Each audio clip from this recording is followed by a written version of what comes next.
Greetings and welcome to Words About Games breakdown of EGX 2019 with Amy and Keith. One of us was at EGX 2019. This is the general introduction to all of the EGX videos that we're going to be putting out over the course of the next week. So if you watch all the videos, you'll see this like 10 times. Just I didn't want to get off track in the beginning, but hey, it's us. I was at EGX. Keith wasn't. I played a ton of games. Keith doesn't know anything about any of them because we haven't seen each other since I got back from London. So we're going to talk about them. All of them. It's separated into categories that make sense if you're at the show and probably make sense. I hope they make sense. If you weren't at the show, either way, thumbs up. I have 7 games of the show and I made this. So I'm going to be giving these out as we do the podcast. So keep an eye out for my 7 best games of EGX with the little hearts and stuff. So without further ado, I'll hand it over to future Keith and future Amy, who are going to be having lots of conversations about video games. Over to you, future me. Let's talk PlayStation. Keith, I want to see Death Stranding. I booked an appointment on the PlayStation Experience app. I got a free t-shirt. And I went in. And I was like, okay, explain this to me. Like, that was essentially, I went in just being like, okay, explain this game to me. Like, and it was the polar opposite of the experience I had with Cyberpunk. In that there was no one there from the game. The demo itself was very meandering and was not particularly comprehensive. It was Hideo Kojima playing it, I think, but it was definitely Kojima explaining it to a journalist or something. This was basically someone in Japan had like done an interview with Kojima while either the gameplay was playing or he was playing the game. And he was explaining the game to this person, and this person was also in the video, like, reacting, like, a lot like, oh, ooh, ah, like, and the whole thing was in Japanese, and, like, subtitled, and it was just, like, and then... I think I've seen this video. This video has to exist. This video has to just be something off of YouTube. It has to be. This wasn't a presentation they made specifically for EGX. Yeah, I think... Back when I was doing the news program, I did see something like that around Gamescom. And I just looked at it, and I was just like, it was subtitled. It was all in Japanese. Yep. I was just like, no, I don't have the will to like sit through this. So it was about 20-25 minutes long. And the gameplay consisted of, and I swear to God, it wasn't as weird as, you need to take a bathroom break. We got a nice view of what happens if Sam's boots break. It's like, if his boots break, he'll start losing blood. And then, like, he takes his boots off and his feet are just mangled. I was like, your boots broke 30 seconds ago. Like, in real time in the gameplay, like, what the fuck? So he's like, he cleans his boots and he's bandaged himself. He's like, okay, we're going to take some sleep. And then he like unhooks his thing and you're like, we're going to rest here. And we'll regain blood as we rest. And I was just like, okay. Okay. Like, I'll go with it. Yep, okay. Long rest indeed. Yeah, sure. Like, he regains, like, blood is a meter. In this game, apparently. It's one of the survival meters in the game. You can use other people's rest points and stuff will happen. I didn't see what that stuff was. Like, you know how, like, they were talking about, like, you can leave stuff in the world? Yeah. So, like, he's going through and, like, someone had left a ladder. And someone had, like, all through this demo, it was peppered with, like, someone left a ladder here. Like, we can use that ladder. Someone left a point here. And, like, you can like it. And, like, that's apparently a core part of the experience is, like, liking stuff like that people's left behind. Like, you can drop gear and equipment and, like, other people can find it and pick it up and use it. So like the demo, they went to like a raider base, and it was like going in a locker, and it was like in this locker, like obviously like a bunch of players had gone through this area and like used the locker to find loot and stuff, and then left their old loot in the locker. So this like, you go to this bandit base, and it's just like in any other game, it's like the implication is that everything that's in the bandit base is stuff that the bandits have stolen. Whereas in this one, it's literally all the stuff that players have just left, like in this locker, and it's just being guarded by bandits. And so he's swapping all of his stuff around, and it's like, oh, you can go to this station, like, and like you can create it as a player, and other people can use it, and you can set music. And then we found out another band that's one of his friends that's playing music in the thing. There was a bit of gameplay where it was like stealth his way into the base, Metal Gear style. And then like we saw some stealth gameplay. He got caught, ran away, literally ran away. Like he was running away from these guys. I think he jacked one of their cars, and then drove away. Like had to leave it. He ended up leaving a bunch of his, because like he detached his entire like massive oversized backpack of gear to like be more stealthy going into the, because balance is apparently a thing. Like you have to evenly distribute all of the stuff that you're carrying. Yeah. Otherwise, your like balance will be off. And then he got in the demo. He got caught by a BT, which is the it's the hostile, like invisible creatures that you can see if you've got the baby, which is BB. Which, by the way, if you sit down at a campfire thing, you can hum or whistle or play harmonica, and the baby literally started bopping away in the little container thing that he had on his front, which was weird. But yeah, it was like the BT thing like dragged him into the ground, like we've seen in one of the demos, the trailers, or the short films that they were bringing out before they started showing gameplay. And like he went somewhere else, and there was a boss fight kind type deal thing where he was like trying to damage it, and then he killed it, and it was like that was apparently like it was big, but it was one of the smaller ones. Like there are other ones that are much bigger, and then the demo ended, and I was left in with. I mean, I'd seen the game now. Yeah. But I was. So that's Stranding. I was still left with like no idea. Like, I get it, right? I get some of the gameplay loops, and I get like there's the survival aspects, and I get that there's the stealth aspects, and I get that there's like the combat aspects and inventory management aspects. The thing that I'm unclear on, that still hasn't been explained really well to me, and the game's out in like 2 or 3 weeks, is why. Like, why am I doing all of this? Like, if I'm sitting down and that's me playing the game, doing all of these things, like, why am I doing them? Like, there's obviously a story or like something like to the game, and it's just like I just need to know, like, why? Like, is being kidnapped by a BT and doing a boss fight, is that frequent? Is that the point of the game? Is like, what's with all of the weird World War One imagery that was like in the trailers in the like beginning? Like, what that seems to have nothing to do with this game. Like, why is a big part of this game just an Instagram simulator where it's like put a thing down to get as many likes as possible on social media? Like, you have to worry about that in real life. I don't want to have to worry about that in a video game with big monsters and stuff. Like, I'm confused. And I've sat down in a theater to watch a 25-minute demo of this game being narrated by the game's director, and I'm still confused. Like, they're not.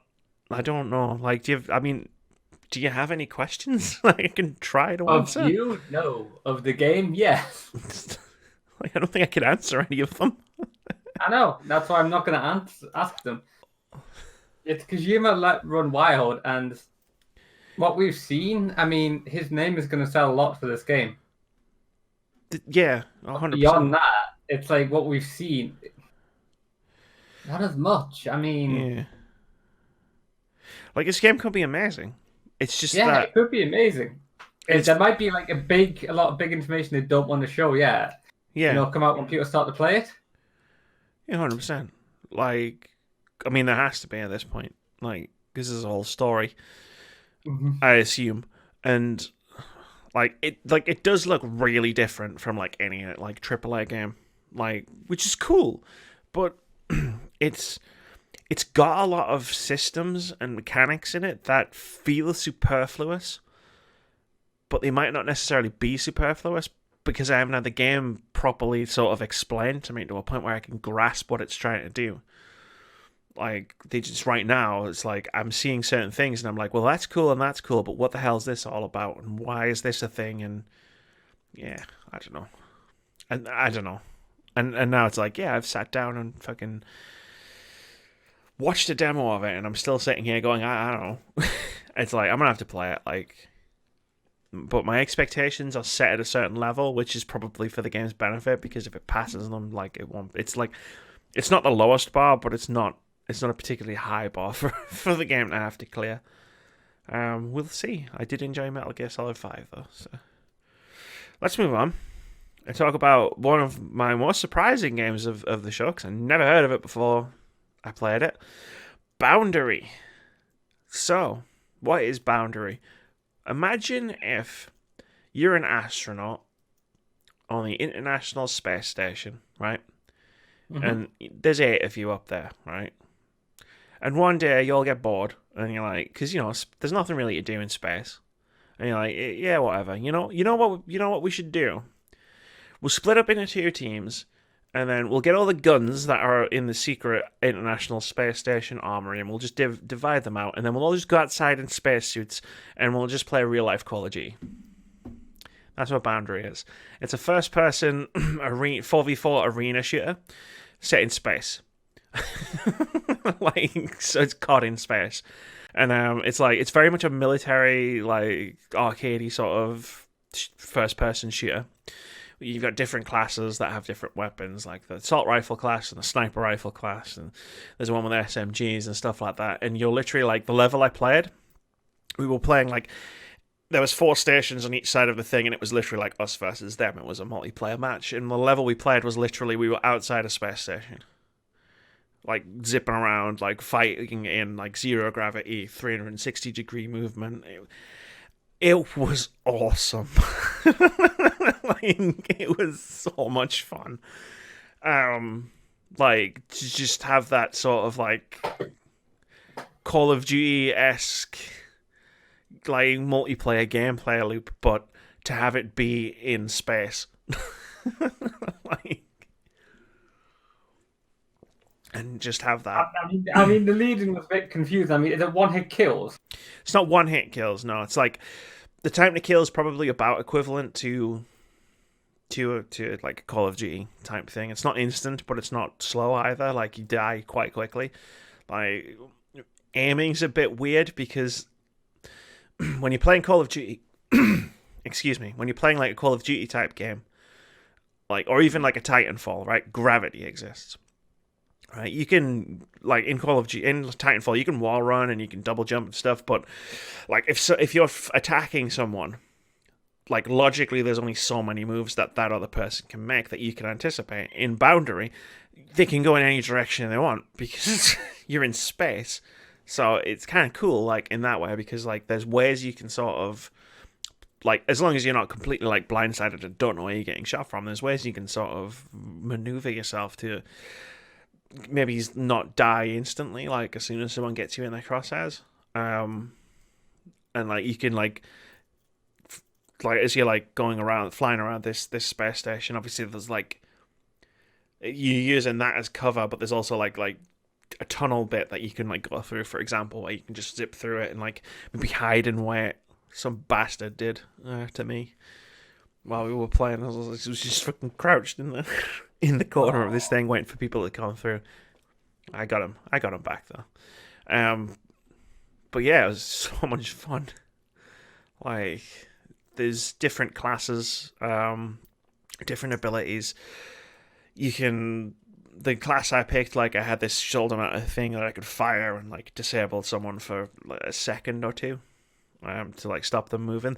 The only thing I didn't like, and I'm hoping it can turn off when the full game comes out, is it had, because it was a PS4. It's a PS4 exclusive game, and it had the motion controls turned on for aiming, which was a bit weird because obviously like every move that I'm like made with my arms was moving my character's sight around as well. And it's supposed to be really good for like precision aiming, and like if you're using like a sniper rifle or something. But for me, it's like I want to use the sticks. Like I have shaky hands. Like that's not good for me. Like to have to try and aim with like precision, like motion. Yeah, I'm not a fan of motion controls as it is, but I imagine you'll be able to turn that off. I would hope. But it didn't dampen my enjoyment of the game too much. So like, yeah, it's like some Chinese developer I've never heard of before, who are making it like it's completely out of nowhere. I'd never heard of it. I just walked past the booth and I was like, that looks interesting, and then I just went in and played it and was like, this is more than interesting. This is really, really cool. So cool. I knew it. That it's getting... I really like this format. That it's getting a Best Game of EGX 2019 award, which is for Boundary, not Death Stranding. Yeah, and it's not just because I was the MVP of the match, which I always seem to be in these first-person shooters at EGX. Humble brag. No, because then I get them home and I'm terrible at them. But it was a lot of fun. On the PlayStation side, I also played Nioh 2. Immediately after Final Fantasy, weirdly enough. It's very much just a new Nioh game. There is a character creator in it this time, though, which was nice. It was kind of neat because I wasn't expecting it, and that's how the demo started. It was like, hey, create a character, and then go do Nioh stuff. It's still got the cute little frogs that you can collect, but there's also these weird little pets that you can find, and like you pet the cat, and then the cat follows you around. You pet the dog? Yes. Didn't see a dog, but so like I imagine they're in there. But I petted the cat and it followed me. I was like, "Oh my god, this is so adorable!" And then, no, yeah, and then I was getting like, "Oh shit, devastated!" Like, I died multiple times in this. There was a boss fight to like end the demo, and I didn't beat the boss. Like, so I was playing it, and it was like, it took a little bit for the instincts to kick back in, right? Like, I haven't played actually, that's weird. Like, I haven't played Nioh in like 2 years. And I just played Final Fantasy. It's like those instincts have to like reboot in you of like, oh, like I need to be deliberate. I need to be careful. I need to know to dodge, like, and block and do all this other like Souls-like stuff. And like once I started getting the rhythm of it again, and I was like, I picked up a spear, which was the weapon I really liked using in the original Nioh. It was like, yeah, once I started getting back into it, I was like, yes, I remember why Nioh was almost my game of the year in 2017 if Nier and Persona hadn't have existed. And like, yeah, it was, but it was very much just like, this is more of what I loved. Like, I played the boss, I tried to fight it like 3 times, I think. Like, if I'd gone at it for another 20 minutes or so, I probably would have beaten it, because I was like, it's that learning process, and it's like I already had the first phase down, and then in the second phase, and I was like, okay, like in the second phase it does this and this and this, and it's like, yeah, like I could have stood there for another 20-30 minutes and beaten it, but I was like, no, I've got other games to play. Like, I'll beat it when the game comes out. It's fine. And the last game I played on the PlayStation stand was Dreams. I've never played it before. I've seen a lot of the stuff that people have created in it. And bless them, they were completely, because they were right next to the Final Fantasy VII stand. Bless their hearts, they were completely dwarfed by the amount of people. like wanting to play Final Fantasy VII. Do you have any questions about Dreams? Because it's a very different kind of experience. What is Dream? Because I didn't play the creator because I was at a Yeah, demo. I didn't want to. it's basically a game creator, isn't it, on the PlayStation, and Yeah, then play other people's creations, other people's dreams. yeah, that's the idea. Like you dream it, you create it. Is like sort of like a slogan for the game. So they brought with them like a bunch of levels that they had made, like Media Molecule, the developer, Mhm. and a bunch of levels that people had made because obviously it's in like early access for people to create Yeah. stuff. And I played sort of a mixture of the two things. It's like I played like like Marble Madness, where Yeah. it's like the puzzling. I played like that, like someone had made a game like that in Dreams. So I played that. There was a first-person game where you were collecting apples, but the world was like you were on the inside of the world, which was like cube shaped, and like you just walked up and like you look up, and then part of the level's up there, and you just walk into the wall, and gravity shifts around, and if you collect all the apples, the world just like unfolds, so you can see that it actually like there was a racing where you were running, and you had to like race around a track without flying off into the ether. And then there was a game, I can't remember what it was called. The guy at the station was like, "Oh, this game will destroy your soul." And I was like, "Because you can't win." And I was like, "Okay, that's weird." And you're on this round platform, and you're a character with your arms held out, and there's a bunch of other like cute little characters, and all you have to do is try and hug one. But when you walk towards them, they walk away, like they back up. So the idea is like you've got to try and like hug one of these characters, but you can't get close to them because you're on a round platform, and there's no edges to it, so they just fall off. And he was right; it was soul destroying because it was like I just want to hug. And it's like everybody's like I've fallen off the thing, and it was like damn, you bastards. But like the breadth of the types of experiences you can create in this thing is quite impressive. From the very limited like levels that I could see, like I just hope that this game is like it gains enough traction when it launches fully. Yeah, like Super Mario Bros. Creator or whatever. Yeah, like Mario Maker 2, like Yeah, that Mario gained Maker. traction. Like everybody was making levels for that game. There was tons of stuff to play. Like I want Dreams to have. I mean, I don't think it's going to be as big as Mario Maker, but I want Dreams to have that audience where it's like, yeah, people can. Like, there's a lot to do in Dreams. But that was fun, and that was all of the PlayStation stand. Like there was other stuff I didn't play. Like I played stuff that I'm not going to talk about, and I didn't play everything. Like there was like 250 games at the show. I think it would have been impossible.